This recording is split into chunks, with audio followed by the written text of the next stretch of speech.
Welcome to Tech Topics brought to you by Cybervenger. We help keep small businesses stay protected and compliant with cutting-edge cybersecurity and IT solutions. Hello everyone and welcome. My name is Andy. I'm the Managing Consultant for Cybervenger. Today's another deep dive into the 110 controls of the NIST 800-178 standard. This standard applies to anyone creating controlled unclassified information or using it or whatever. If you're doing business with the federal government, you probably need to follow the standard. Anyway, enough on that. Let's take a look at today's control, and it is 3.13.7.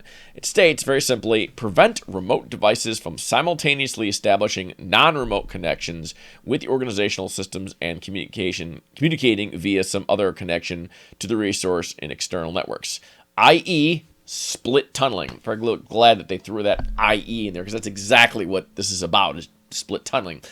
Now, if you don't know what split tunneling is, it is a VPN option. So let's think VPN. There's lots of different types of VPN, but we're talking about the road warrior style. So you got someone off-site, maybe working from home. They dial up a connection over the internet to the office, connect to the firewall, and then they're able to access resources from home that would otherwise not be available over the internet.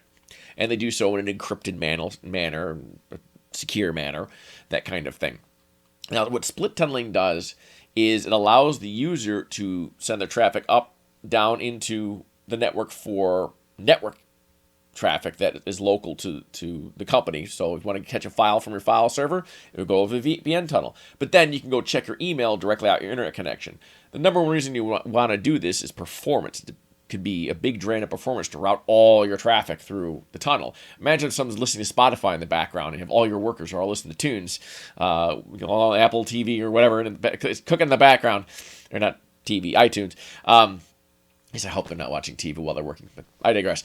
Think of all the traffic that would be piping through the VPN and then back out the internet connection. Now, this is exactly the scenario that this control is demanding. They say that no, you can't use split tunneling for security reasons. You have to use tunnel all as an option. I'm not going to show you that in a Sonic Wall configuration. It's with the communities that Sonic Wall looked up a forum article. Let's take a look at that here. So go back down, and this is basically what your interface would look like. So you're configuring. You go to your VPN, WAN groups. You can see this kind of icon. If anyone's ever used Sonic Wall before, this should look at least somewhat familiar. I think this is the older version of the firmware. This is not a Sonic Wall video, so I'm just trying to give an example, even though this is a little outdated. You see right here, allow connections to, and you can say split tunnels. There is, if you drop that down, you should be able to set that to tunnel all, and then everything is tunneled. So that's kind of, you would just set that up in your firewall config. Now, whether you have a Sonic Wall or a Fortinet or a WatchGuard or whatever you got, you want to make sure that you configure the tunnel. It's usually a setting on the firewall itself that allows traffic elsewhere. Now, I don't know if I agree with this whole split tunneling thing, because you can make your own client software and connect. There's ways around this if you really wanted to.